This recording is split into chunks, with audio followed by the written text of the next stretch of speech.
Hi everyone.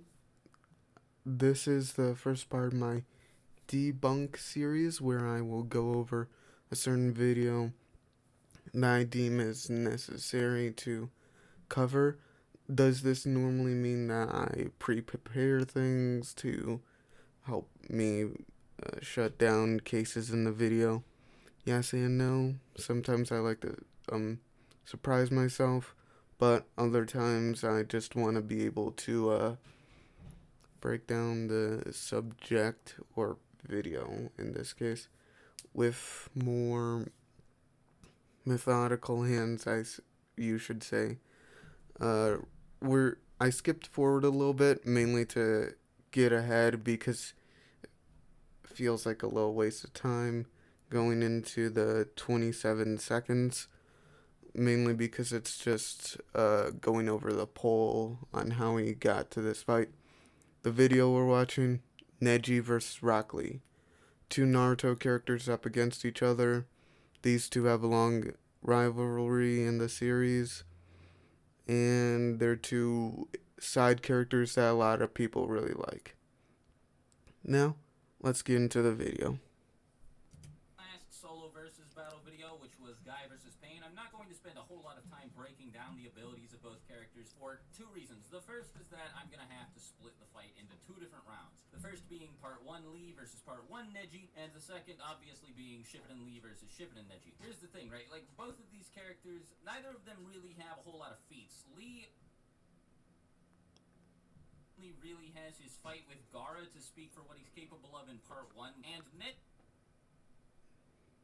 he doesn't have too many fights of his own either. He has his fight against Hinata where he stomps her, and you don't really get to see too much of what he's capable of because he's just fighting against another gentle fist user. Then he has his fight with Naruto, which is actually a pretty important one for scaling him, and I'll talk more about it in a bit. And then he has his fight with Kidomaru, which is, it's not too important, but it does add a bit to the discussion pre-time skip. Then in It does add a lot, and for all those who don't know, Kidomaru and Neji's fight helps the power scaling system because, for one, Kidomaru is on the lower rung of the Sound 4, Sound 4 being a team of four that captured Sasuke, and the strongest member is above Sasuke. Sasuke comparable to Naruto. Keep that in mind for later because it'll help with the Naruto versus Neji fight that he brought up earlier. but neither of them really do anything anyway, so there's not a Yes, they do a lot in Shippuden. And also, Neji's character still helps push Hinata forward, being part of the reason why she gets so strong because he also trains with her some more. And also, he's one of the few characters that becomes a Jonin uh, later on in the series. And if you're wondering why is it significant he becomes a Jonin, well, it's because one, it shows that he has grown in maturity and mental acuity, and two, being he's also grown in strength and speed, leading him to become closer to that Kakashi level that you see most of the time with Jonin in the series. By Jonin, I mean characters that are sort of like Kakashi level, like Asuma, Might Guy, and Kurenai. You get the idea. lot for me to evaluate there. Basically, this is just going to be me talking about the abilities that you already know they have. I mean, pretty much everybody knows what Neji has up his sleeve. You know, he's got rotation, he's got 64 palms, and Shippuden he's got like air palm and all that. Lee has the 8 gates, he has the primary lotus, the reverse lotus, you know, all that stuff. He's never shown to have the ability to use Sakujaku, though maybe he can. I'm not really all that sure. But, you know, for the most part, it's just going to be Lee using a whole bunch of punches and using, like, his insane, crazy speed to try and catch Neji off guard, and Neji trying to use the gentle fist to shut down Lee's chakra points. So how would this fight go? I'm just going to be upfront with everybody, right? In part 1, Lee tears Neji apart, and it No. not really even close, like a little bit. A very common rebuttal I'm gonna see people throw my way, like immediately. I'm sure plenty of people are already typing it out. Is but Swagkage, obviously you don't know what you're talking about. Lee sparred with Neji all the time, and he got his ass kicked. And Lee himself said Neji was way stronger than him. So, well, yeah, all right. Look, The reason why people say this is because of the statement that Rock Lee needed to have the gates in order to surpass Neji, implying that even weighted Lee was still slow enough to be hit or too weak to take on Neji. look, buddy. Here's the thing about that. There are a lot of ways to prove that Lee was stronger than Neji by feats alone, and as everybody knows, feats are more important than statements and verses. But And also, by the way, the gates themselves are very taxing to Lee's body. So, in a general fight where Lee is trying to go all out, he would eventually just fall to his knees and be crippled, where Neji can just beat the crap out of him from there. But on top of that, that statement was definitely in reference to base Lee versus base Neji. Like, No, it was not. He needed. It's stated that he needed the gates in order to do it. I forget which character it was. Either it was Guy or Lee, but uh, he did need the gates in order to even beat Gara. And by that, I mean, like, even in his weightless form, the weights slowed him down and made him weaker. Even in his weightless form, he was still unable to harm Gara in any significant way. And Gara was later on shown murdering people, and it's stated in either, I think, a novel or a data book where Gara is said to train by killing people. And one of the people that he kills is Dosu. And I don't know how many more people he kills along with Dosu, but Sasuke is also training, copying Lee's weightless speed, and is able to already mix it in with his own speed, being able to be stronger and faster than Lee previously, with, excuse me, Gara being able to not keep up with this version of Sasuke, but react to him. Then there is his version of, well, not his version, but then there's weightless. You get the idea. Neji is above Lee at the point during the tuning exams, near the end of the tuning exams. And then from there, the gap gets even wider because Neji still trains and Lee is in the hospital. So, it. Come on. yeah, obviously Neji is stomping base Lee. Like, ooh, what a big deal, big bad Neji. It actually is kind of a big deal. Sasuke is one of the stronger Genin in the Leaf at the beginning of the tuning exams, and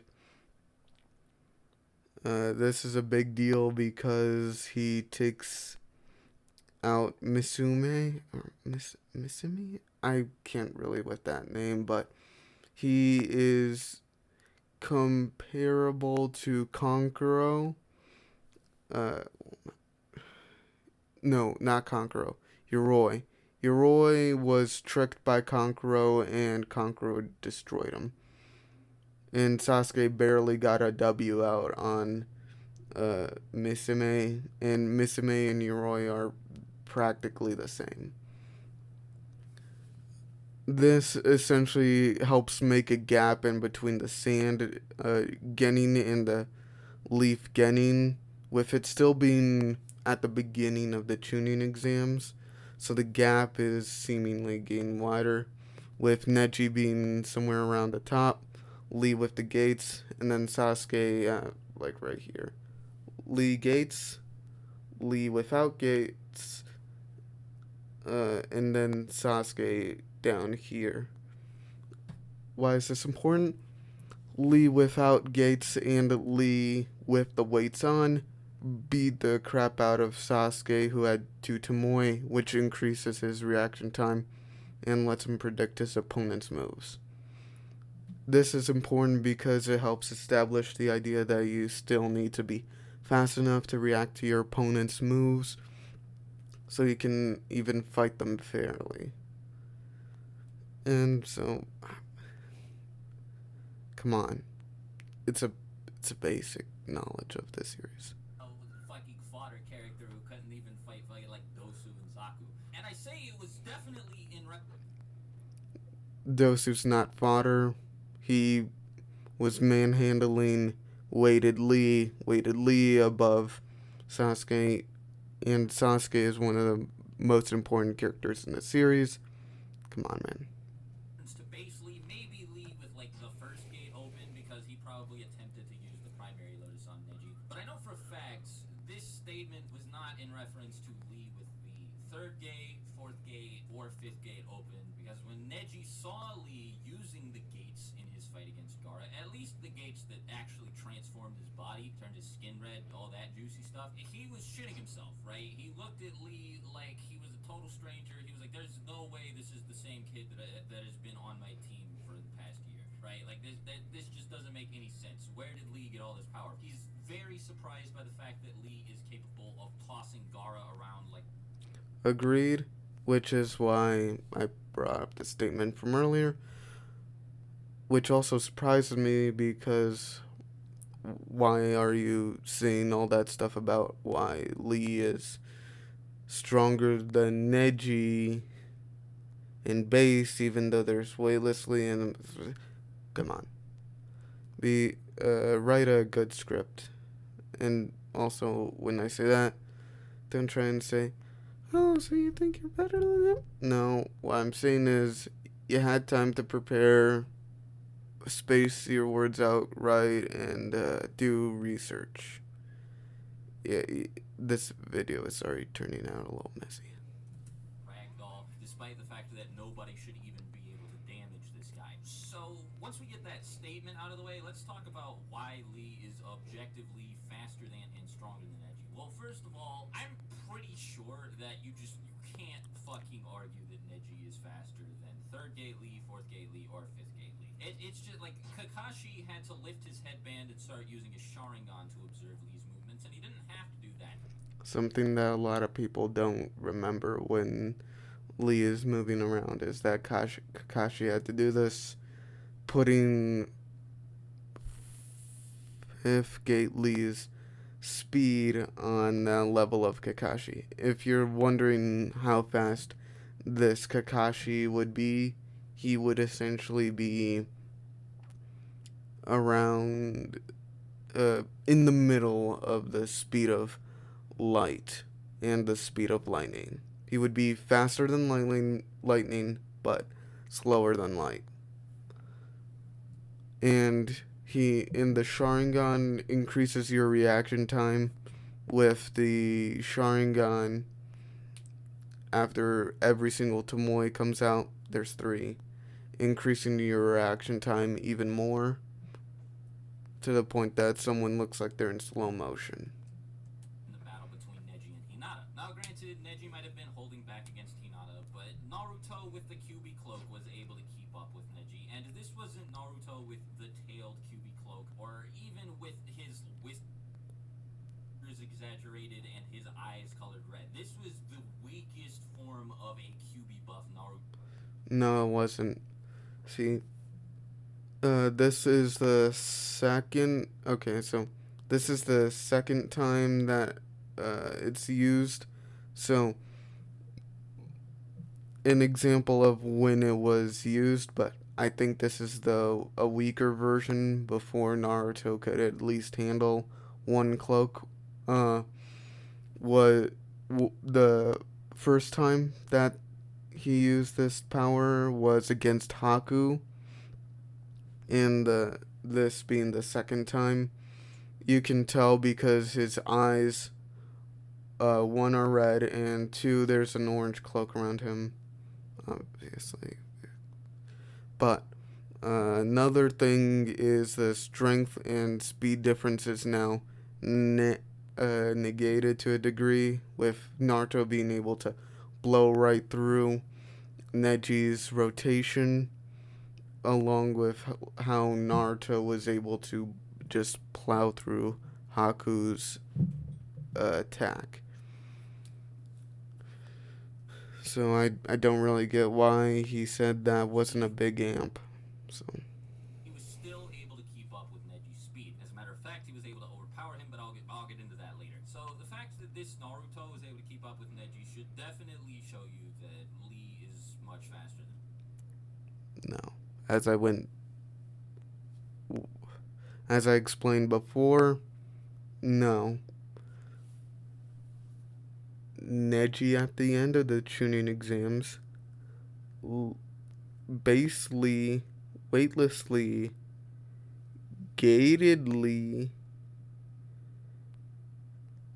Oh, and also, by the way, another thing that wasn't mentioned during the tuning exams, Neji was able to react and track uh, Fifth Gate Lee, although I don't really know if he's able to keep up with him. But the idea is there that he was able to track Fifth Gate Lee during the beginning of the tuning exams. So If you want to try and tell me that this Naruto is fucking faster than Lee, like whatever, man. But that's an insane fucking claim if I've ever heard one. Not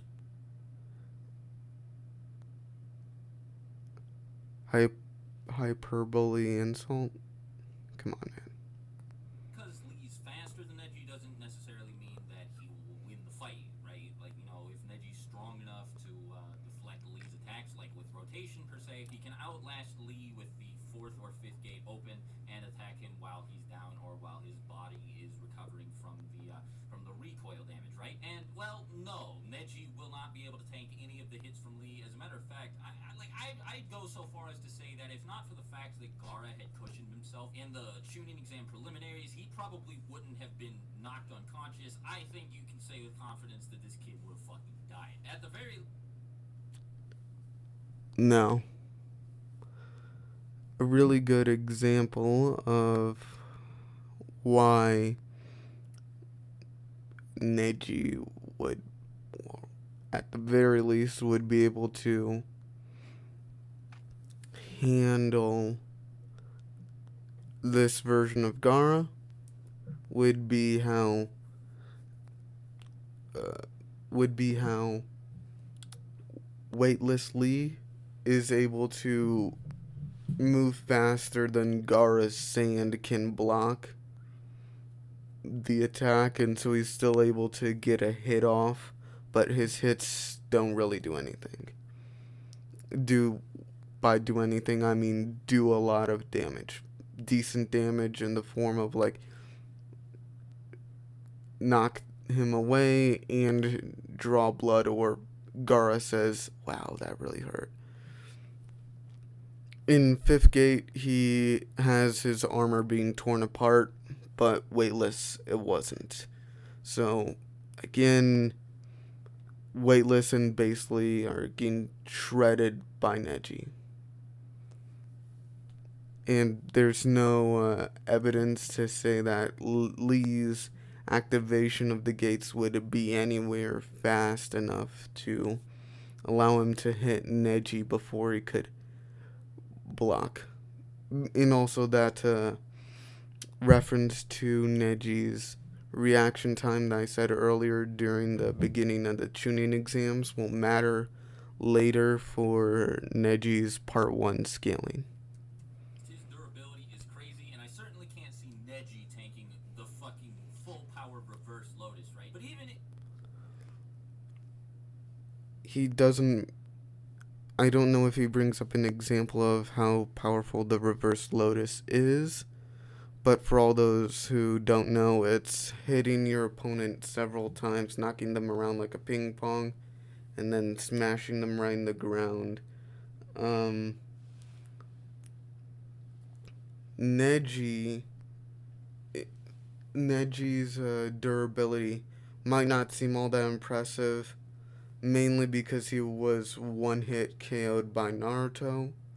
But keep in mind, Neji uh, was previously shown to be faster than all his opponents, and has durability negating attacks, and has a move that can basically act as an ultimate defense, spinning the opponent's attack away.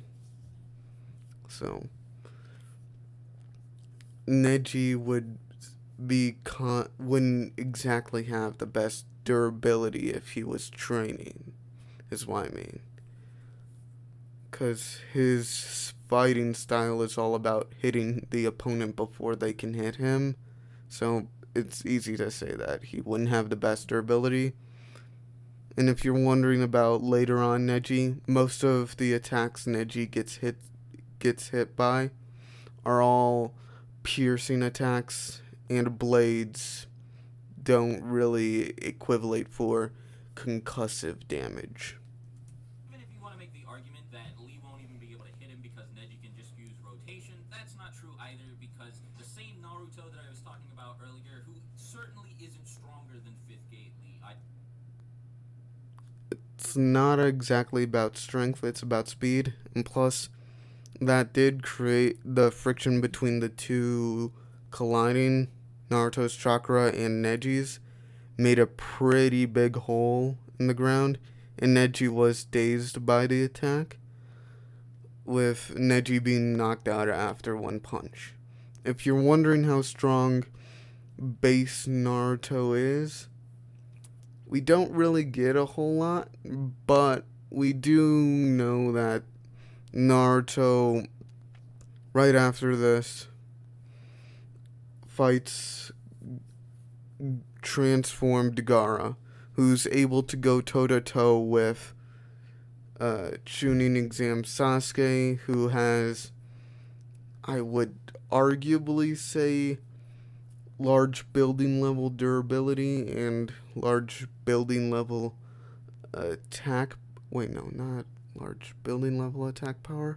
But with the Chidori, he arguably has small building level attack power.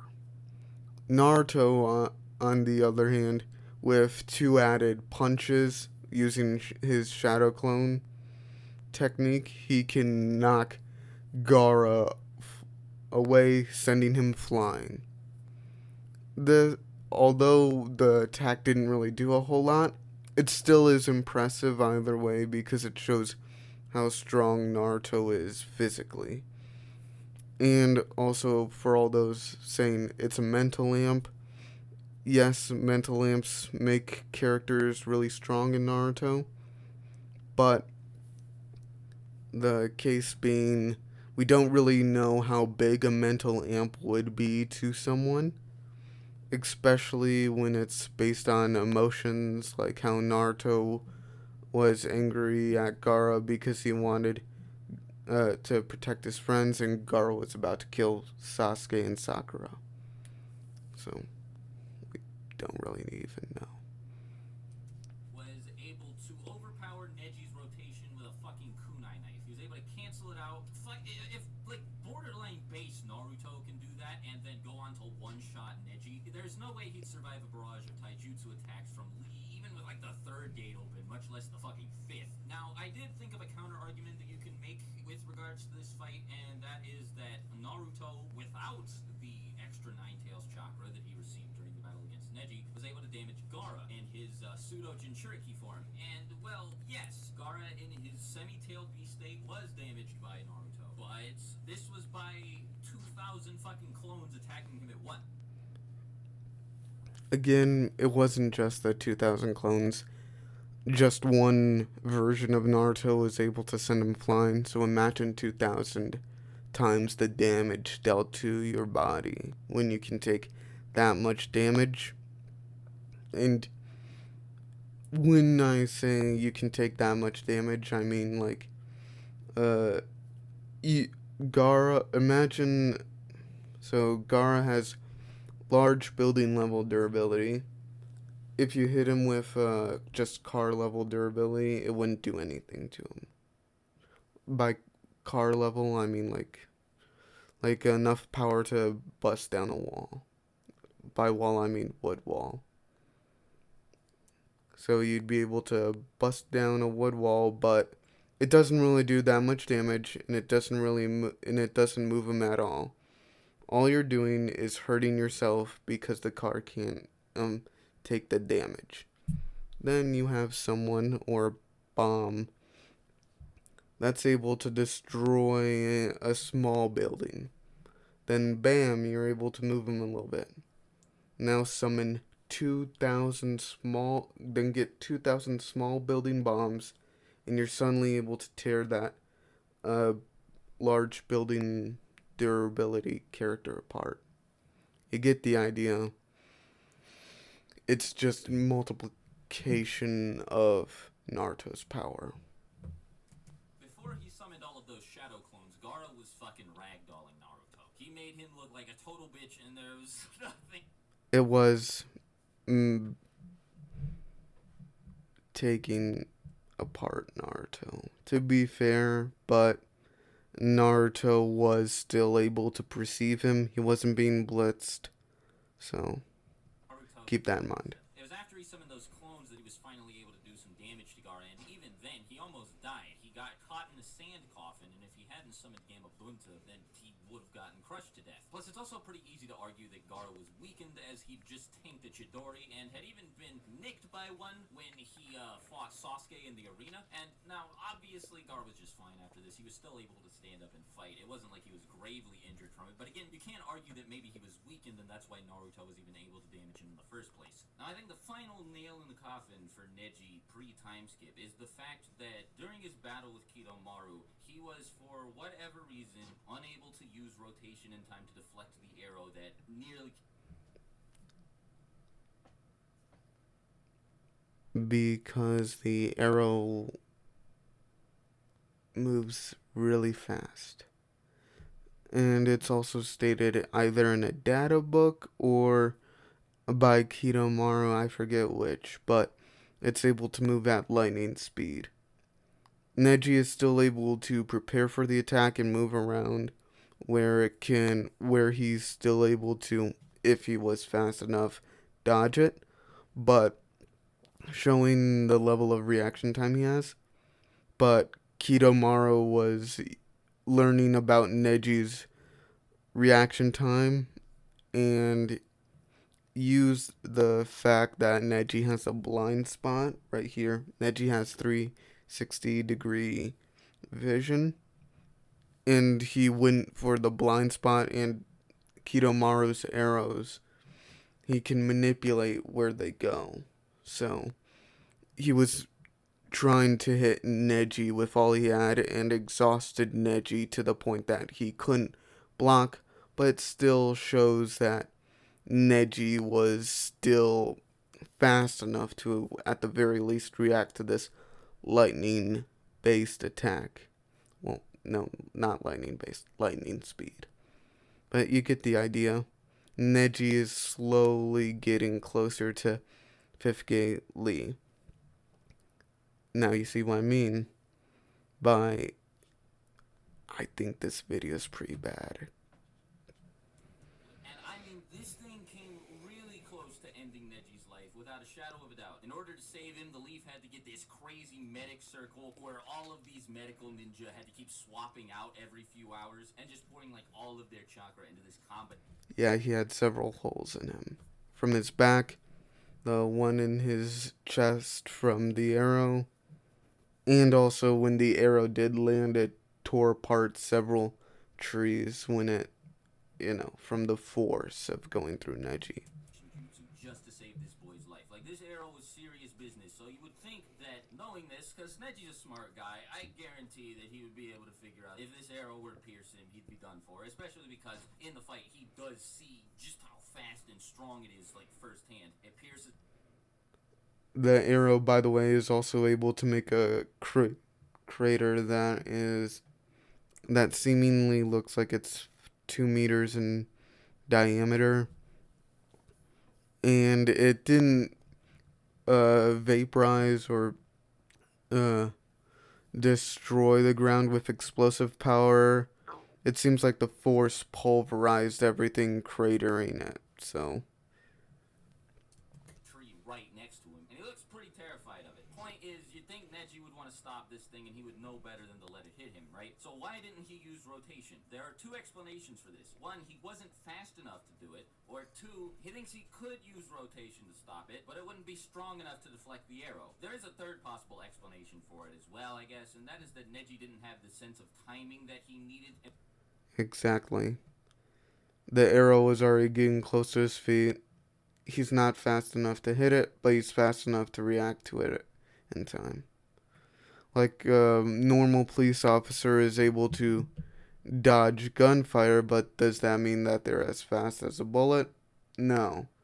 They just have enough space and enough distance between them and the bullet to dodge. To precisely deflect such a fast-moving and hard-hitting projectile. But in any of these three cases, that means that there's no way he's going to be able to use rotation to stop Lee from kicking him into the air and just beating the shit.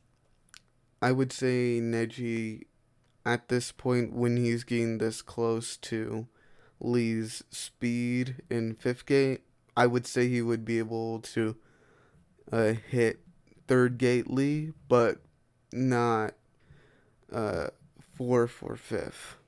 I would say at this point when he's facing Kidomaru, he's able to hit Neji.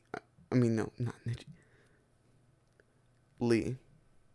Out of him the same way he did Dagara. So I think that seals the deal for Neji here. Now I know what many of you are probably going to say, and that is that Neji intentionally let himself get hit by the arrow because he needed to grab a hold of it so he could transfer his chakra across the court and damage Kidomaru with the gentle fist from a faraway location because there was absolutely no way he could get close to him when A, he didn't know his location, and B, he was being constantly assaulted with projectile.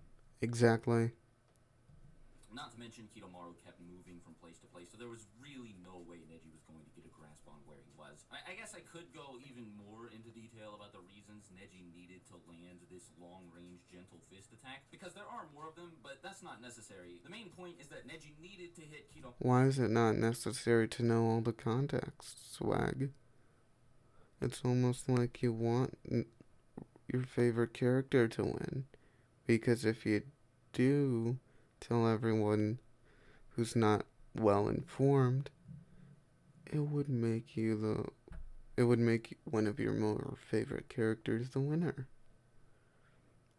Not saying that I have an agenda and that I really don't like this guy, but yeah. From far away, and transferring his chakra along the cord attached to the arrow was the only way he could do it. Now the thing is, hypothetically, there's nothing stopping him from using rotation to deflect the arrow. If only he was faster, right, Swag? That's something you could imply from the panels and how he was able to react in time to it when it got out of his blind spot and he was able to turn around in time, right? No? Okay. Then running towards this arrow, grabbing a hold of it, and then sending his chakra across it. Why would he let himself take a lethal blow if he could still avoid getting hit by the arrow?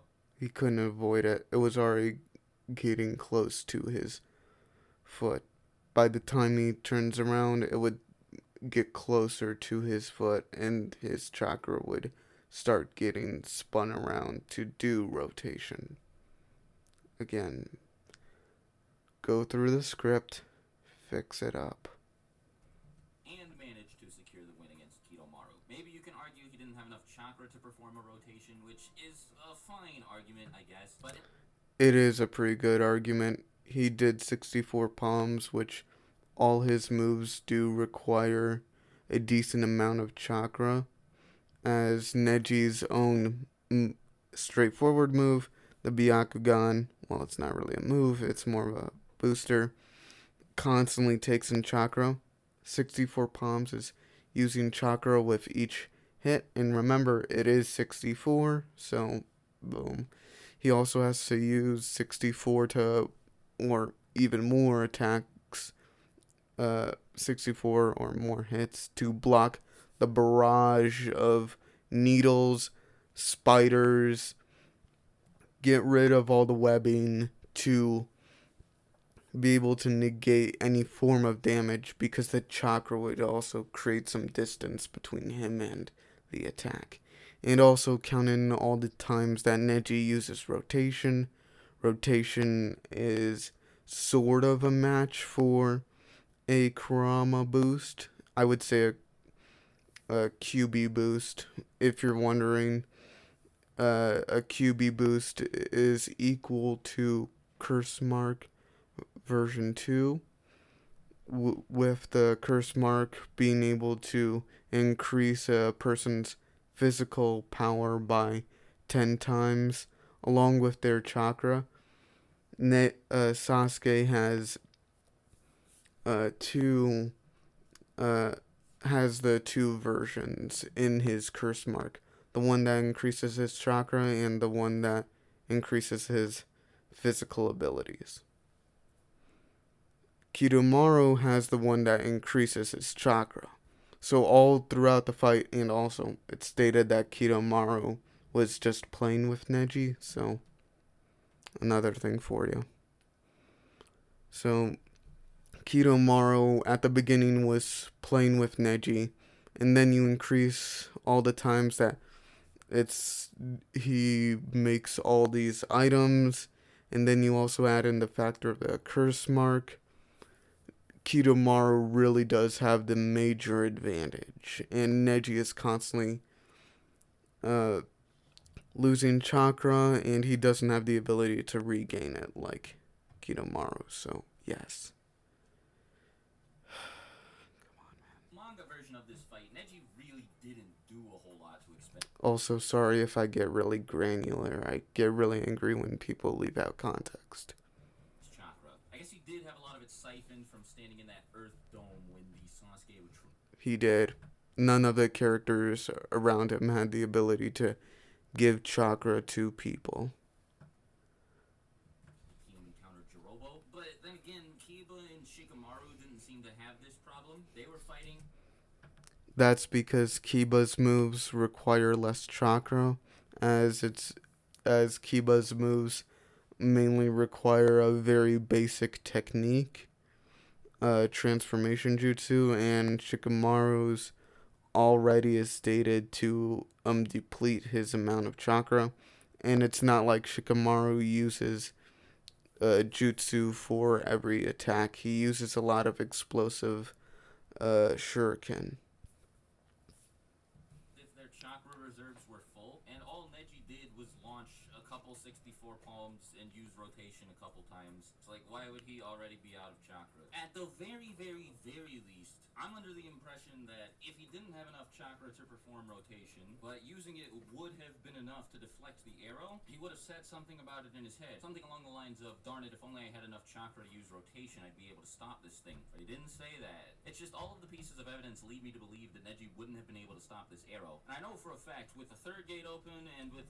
That is true. It doesn't say that. But he also doesn't... Well, actually, he does show the panel, but... He also doesn't say that how Neji reacted to Lee in the fifth gate earlier. Although I don't think a lot of people would notice that, because a lot of people tend to not notice the Kakashi thing as well. Fourth gate open, Lee hits a lot harder than one of Kidomaru's arrows do. And really not...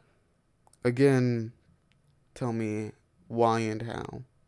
Nothing else Neji has up his sleeve is relevant here. I don't think there's any way that he'd be able to hit Lee with the 64 palms. Heck, Gaara's auto-reflex sand shield couldn't even keep up with Lee when he dropped his weights, much less opened the third, fourth, and later fifth gate. It's just really hard to argue that Neji would be able to move anywhere anywhere near that fast. He'd be completely overwhelmed by Lee's ridiculous speed and strength as soon as he opened even the third gate. So with all this in mind, Part 1 Neji does not stand a fucking chance. Yes, he does. He destroys Lee. It's Part 1 Lee. That's without even getting into all of his, like, fucking bullshit auto reflexes with the goddamn drunken fist making Kimi Maro, this, like, Jonin level fighter, look like a total goddamn joke. How is he a Jonin level fighter? Oh. Now, I know a lot of you guys might be saying I'm being biased here, and no, I have spent days, like actually the past entire week, looking into this fight because of the fact that I really, really, really wanted to know if there was anything that you would be able to do. I feel like you're making it up, but I'm not gonna judge. My first video is a reaction because I was too lazy to spend the entire night trying to get my recordings right for a long form video. By long form, I mean a video that would take over an hour probably. Quite frankly, there just isn't. He doesn't have any way to react to Lee crossing this, like, no, okay, actually, the distance he crossed against Gaara wasn't really, like, it wasn't, like, that crazy. It's not like he traveled across an entire, like, football field or anything. Again, a forest's length versus a large room. By large room, I mean think of a gymnasium. It was probably a couple meters at best, but if he starts like 10 meters away from Neji and then he opens the fifth gate, I mean, there's really nothing Neji's gonna be able to. Again, Neji wouldn't let him charge up. Activate Byakugan while running and then take him down. The Byakugan already lets Neji see at speeds comparable to 5th gate, so he would already be able to tell how many gates away it would take until Lee gets to the 5th gate, based off of like the difference in color of Lee's skin, because Lee's skin and the aura around him changes with the gates. Do about it. He'll try in rotation, and Lee will either one Lee will hit Neji before he can even use rotation, or he'll overpower it the same way Naruto did. And there's really no way you can argue Neji comes out of this unscathed. And even if he does shut down Lee's chakra points, I don't want to say this is like a 100% confirmed fact, but I wonder if opening the gates reverses the effects of having your chakra points shut down, as it causes all of that blood to start flowing through. No, because the gates are based on the chakra in your body. Wait, no. No, I'm completely wrong. Sorry. Yes, they do, so they wouldn't be shut down by it, but they are run off of chakra. If he shuts down the chakra, then it would shut down that specific gate. So there's several gates. The third is right here. The fourth is right here, is like at the bottom of your pecs. The fifth is at the top of your stomach. The sixth would be at your belly button, and the seventh would be at your pelvis. The eighth would be at your heart, and the other two are in your brain up here. So overall, the idea, I at least think that it would be able to stop the flow. So if he hit him when he was in 5th gate, theoretically, if he hit him and he was in 5th gate, he would be able, well, at least if he hit him in the right spot, he would be able to stop 5th gate. Causes your heart to pump faster, all that other stuff. I mean, it probably doesn't, but, you know, you could maybe make a case for it. At the very least, I see it being a possibility. You know, maybe opening the gates might reinvigorate Lee's body the same way that Kurama giving Naruto his chakra did after he was on the receiving end of... They don't work the same. The gates just increase your power by sending your chakra through your body faster.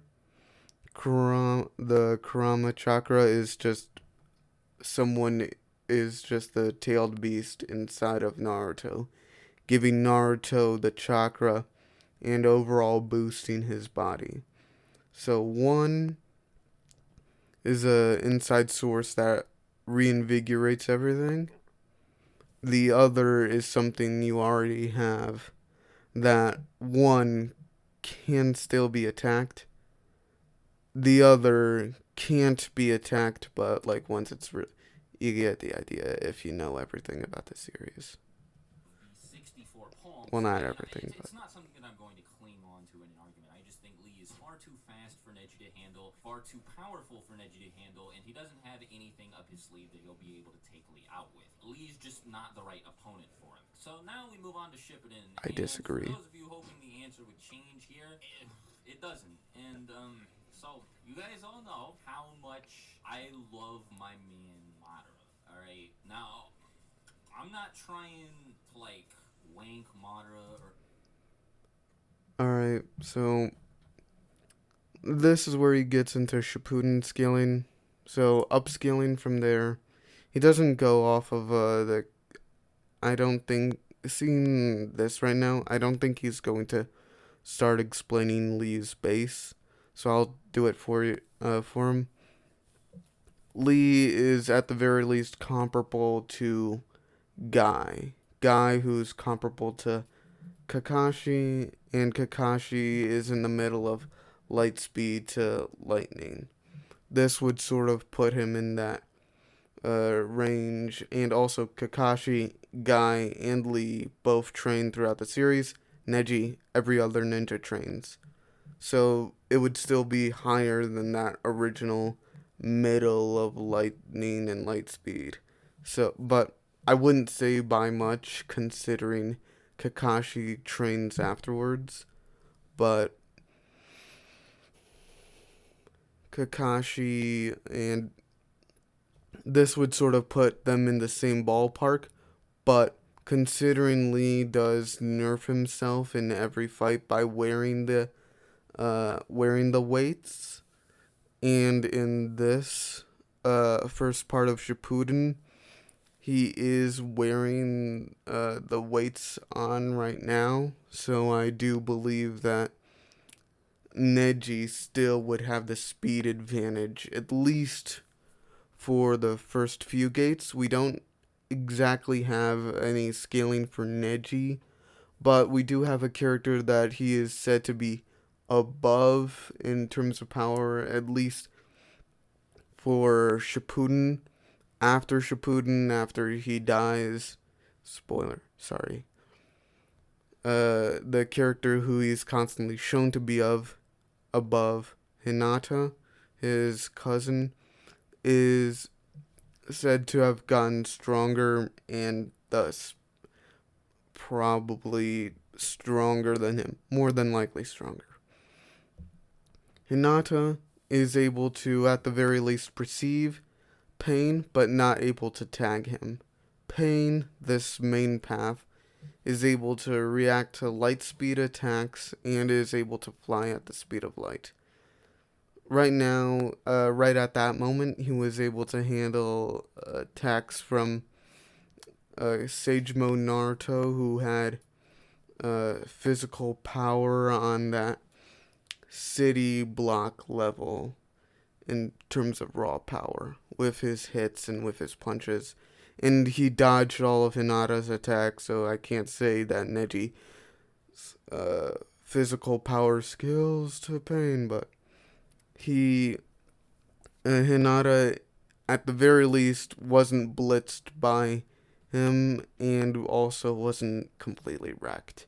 She was jumped by several Pains at once. There's 6 of them, and they all just stabbed her, and he lifted her up in the air and not stabbed her, but he just slammed her multiple times on the ground until she got knocked out.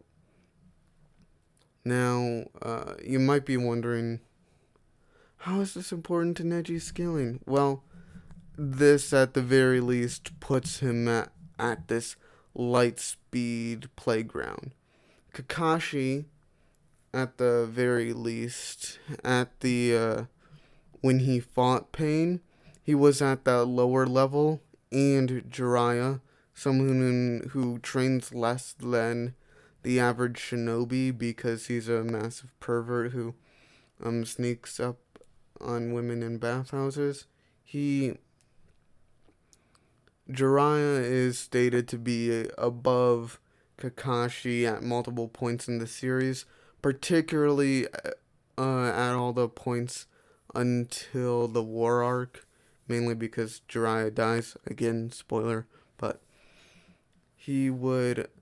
Kakashi is essentially at the bottom tier of this light speed reaction area and also dodging because Kakashi, unlike the others, unlike Hinata, unlike Neji, can't see chakra. They can like see uh people's movements and study them, but uh Kakashi with the Sharingan can't see a person's chakra like Neji or Hinata, allowing him to see the gravity attack hitting him. And also, if you're wondering, yes, I do. I do think that Hinata saw it, but she wouldn't have the ability to do anything to it. So, because, well, it's gravity, and also, Pain more than likely used a lot of chakra on her. Well, not on her, but he already used a lot, and so you get the idea. And also, Rock Lee would also still, from scaling to the Kakashi level characters, would be at that bottom rung, making him even slower than Neji, making like the third gate Lee possibly faster than Neji, and then fourth and fifth would eclipse Neji. Well, not fourth. Fourth would probably be enough to have an advantage in terms of speed and power. But then you go from that upwards to where uh, Lee is at the end of the series compared to Neji with the fifth gate. And no, I don't think it's the fifth gate, but with the sixth gate, Lee is able to, at the very least, think get praise from Minato, who says, "Wow, you're fast, Lee." And Minato at this point, he is in his KCM form. Minato is in that range of MFTL. MFTL is multiple times faster than the speed of light, with characters around Minato's speed being uh, already multiple times faster than the speed of light, around 77 times. Add on KCM, which is 77 times more, and you get a Minato who is, and then you get Rock Lee, who is at this point ridiculously fast. And then you do like the war arc, get them to where they are at the war arc with Neji following that speed trail above Lee, and you see what I mean. Lee with the top of the gates eclipses Neji, who at the lower rung of the gates, lower rung of, at the top rung of Kakashi. So, and for all those wondering where Neji would be speed wise with Kakashi's tier, Kakashi's able to react to Obito.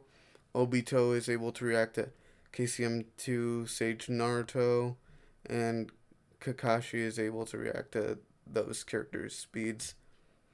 He's with that, he's able to dodge. He's able to dodge. He's able to hit Obito. Obito in that KCM high tier area. So I still think that he would be able to react to them, but Kakashi in his fight against Obito had a really hard time. So I think that at the end of the war arc, Neji would have a not a easy time against Lee, but he wouldn't have as bad as a time that Swag is suggesting he does. Anything in a video that really has nothing to do with him, but I just like to put this panel of Lee fucking blitzing him and kicking him in half up on the screen. And Madara had fought some pretty fast folk up to this point, if I do say so myself, but he Madara at multiple points during the war arc lets himself get hit just because he's an Edo Tensei. Edo Tensei can regenerate. wasn't even able to react to. And yes, he is in his Edo Tensei form when he's hit by Lee. And again, he got totally bisected by it. Just a single kick cut in half.